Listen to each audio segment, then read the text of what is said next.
نبی پاک فرماتے ہیں میں سو رہا تھا، چھت پہ فرشتے آئے. بات آپ نے سنی ہوئی ہے، صرف کچھ نظریات معراج کے حوالے سے عرض کرنے ہیں، چند نظریات. نبی پاک فرماتے ہیں حضرت جبریل نے چھت کے اوپر سے انہوں نے تھوڑا سا حصہ کھولا، چھت پھاڑی. ہمارے نا دیہاتوں میں لکڑی کی جو چھت ہوتی تھی نا، اس پہ ایک بندہ بھی اگر چلتا تھا نا تو گھر کے جو بزرگ ہوتے تھے کہتے تھے پتہ کرو چھت پہ بندہ ہے کوئی. ایک آدمی فٹافٹ بزرگ جاگ جاتے تھے، کہتے پتہ کرو بھائی.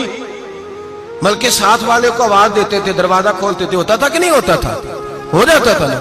او بھائی 1.5 پونے 2 لاکھ بندہ چھت پہ چلے. اللہ کے رسول فرما رہے میں سو رہا ہوں. چھت پھاڑ دی، حضرت جبریل آ گئے. نبی پاک صلی اللہ علیہ وسلم کے پاس 70 ہزار فرشتہ ساتھ ہے.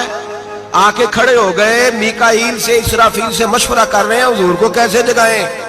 نبی پاک فرماتے ہیں میں سو رہا ہوں. حالانکہ بخاری میں لفظ ہے، نبی پاک فرماتے ہیں میری آنکھیں سوتی ہیں، دل تو میرا ہر وقت جاگتا رہتا ہے. نبی کریم سید عالم صلی اللہ تعالی علیہ وسلم فرماتے ہیں میں سویا رہا. اب حضور آرام کہاں کر رہے تھے؟ زمین پہ. آرام کہاں کر رہے تھے؟ حضور علیہ السلام زمین پہ آرام کر رہے تھے. جناب جبریل جھکے. کتنا جھکے کہ حضور کے قدم ہی چوم لیے. نبی پاک کے قدم تو کتنا جھکے ہوں گے جی؟ رکوع تک. جی میں نہیں جی گل کی سجدے دی، تساں کیتی جے. فتویٰ لگا تواڈے تے لگنا جی.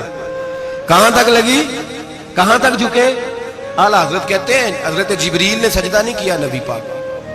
میرے اعلیٰ حضرت کا کمال یہ ہے کہ شریعت بھی بچ جاتی ہے اور عشق کو بھی پورا سکون مل جاتا ہے. اعلیٰ حضرت فرماتے ہیں جناب جبریل نے سر پہ تاج پہنا تھا اور تاج میں موتی لگے ہوئے تھے. وہ موتی نبی پاک کو سجدہ کرنے لگ گئے. وہ موتی نبی پاک کو دیکھے. فاضل بریلوی کے قلم کا حسن فرمانے لگے تاج روح القدس کے موتی جنہیں سجدہ کرے. تاج روح القدس کے حضرت جبریل کے سر کے تاج پہ جو موتی ہیں وہ نبی پاک کو سجدہ کر رہے ہیں. نبی کریم یہاں کوئی بندہ، اب تو خیر لوگ ہاتھ بھی کسی کے چومتے ہیں تو خود نہیں اوپر ہوتے، ہاتھ ہی اوپر کر لیتے ہیں. اب تو مزاج ہی بدل گیا ہے. فرمایا رسول کریم صلی اللہ تعالی علیہ وسلم کے لیے جبریل جھکے تو پیروں تک، اور نبی پاک علیہ السلام کے قدم چومے. حضرت جبریل نے حضور جاگے، اٹھایا نبی کریم کو اور کہا یا رسول اللہ رب آپ کی ملاقات کا شوق رکھتا ہے. اللہ آپ کی ملاقات کا شوق رکھتا ہے. حضور فرماتے ہیں مجھے اٹھا کے تو جبریل حتیم میں لے گئے. اور پھر یہ بخاری کے لفظ ہے، فرمایا یہاں گلے سے لے کر ناف تک میرا سینہ کھولا، میرا دل نکالا، آب زمزم میں رکھا. اس لیے نہیں کہ نبی پاک کے دل کو برکت حاصل ہو جائے، اس لیے کہ آب زمزم کو برکت حاصل ہو جائے. امتی رج رج کے پیئے کہ یہ وہ والا زمزم ہے جس نے ہمارے مصطفیٰ کے قلب اطہر کو چوما ہوا ہے.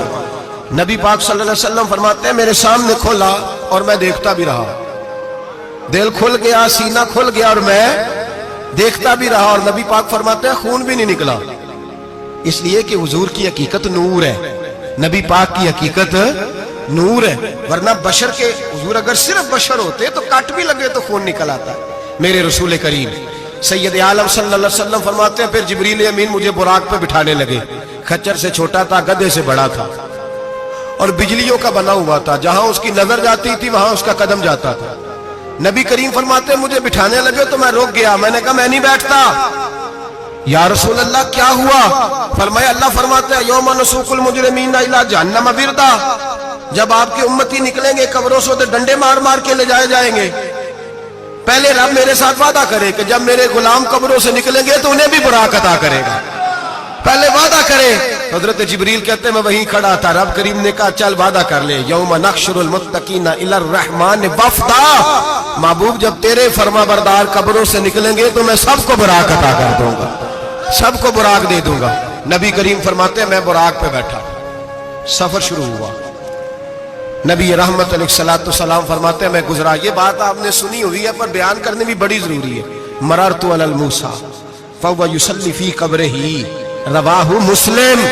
او خدا کے بندو اللہ تبارک و تعالی ہدایت کا نور دے. کہاں بیٹھ کے قرآن و سنت پڑھتے ہو؟ کیوں نہیں عقیدے کو سمجھتے؟ نبی کریم علیہ السلام نے فرمایا میں معراج کی رات گزرا. یہ سنی کان کھول کے سنے، دل کھول کے. صحیح مسلم کی حدیث فرمایا میں معراج کی رات گزرا تو حضرت موسیٰ اپنی قبر میں کھڑے ہو کے نماز پڑھ رہے تھے. حضرت موسیٰ اگر زندہ ہے تو جو موسیٰ کے بھی امام ہے، جو جناب موسیٰ کے بھی ایسے ہی فٹافٹ. ہم پہ تو کسی کا روب طاری نہیں ہوتا. اتنی موٹی جلدیں لوگ کتابوں کی دے جاتے ہیں، کہتے ہیں پڑھو جی کی لکھے ہے. میں کیا اصل میں اس کے دل میں پیار نہیں، اس نے صرف محمد لکھ کے صلی اللہ علیہ وسلم لکھا ہے. یہ تھوڑی دیر بیٹھتا بریلی کے امام کے پاس تو اسے بتاتے ہیں حضرت محمد نہیں لکھنا چاہیے، لکھنا چاہیے امام الانبیاء، سرور کون و مکان، تاجدار حل عطا. لکھنا چاہیے مشکل کشا، حاجت روا، حبیب خدا محمد مصطفیٰ صلی اللہ. تمہیں تو نام نہیں ڈھنگ سے لکھنا آتا، تم مصطفیٰ کی بات کیا کرو گے؟ تمہیں کیا خبر؟ میلاد کی بات آئے تو جائز نہیں، معراج کی بات آئے تو کہتے ہیں خواب میں ہوئی تھی. کیا بغض ہے، رٹا کیا ہے؟ اعلیٰ حضرت فرماتے ہیں کھائے تجھ کو تپے سکر، تیرے دل میں کس سے بخار ہے؟ حضور کی شان کی بات آتی ہے تو اڑ جاتا ہے. ابو بکر صدیق سے پوچھ، ابو جہل نے آ کے کہا تیرا رسول کہتا ہے میں 18,000 سال کا سفر 1 منٹ میں طے کر آیا ہوں، زمین جنت دوزخ ہر شے دیکھ آیا. ابو جہل کہہ رہا ہے. ابو بکر صدیق فرمانے لگے اگر محمد عربی نے کہا تو آ کر ساتھی کہا ہے، اگر رسول اللہ نے کہا ہے تو آ کر ماننے والا، عقیدہ بنا ماننے والا. ایسے لوگ سڑک پہ بیٹھ کے بات کر دیتے ہیں اور فٹافٹ سنی بھی مسئلہ پوچھنے آ جاتا ہے، کہتا ہے جی وہ فلانا مولوی کا. وہ کون ہوتا ہے؟ کون ہے وہ؟ کس کی بات کر رہے ہو؟ بات کرنی ہے تو ابو بکر صدیق کی کرو، عثمان غنی کی کرو، مولا علی کی کرو، انس بن مالک کی کرو، طلحہ اور زبیر کی کرو. ہم کسی دائیں بائیں والے شخص کی بات نہ کرتے ہیں نہ سنتے. ہم پہ نہیں